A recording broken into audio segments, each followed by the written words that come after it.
Hello friends, welcome back to the my new video guys and my YouTube channel guys. Today friend we are going to talk about guys how can we off auto brightness setting in our Realme phone. Friends, we want to off guys your auto brightness setting in a Realme phone. So how can you turn off?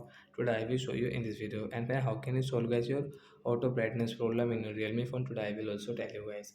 So before starting video fan, first of all go and subscribe the channel guys, click the bell icon, like the video. So when we will on our phone setting guys, after on phone setting I scroll it.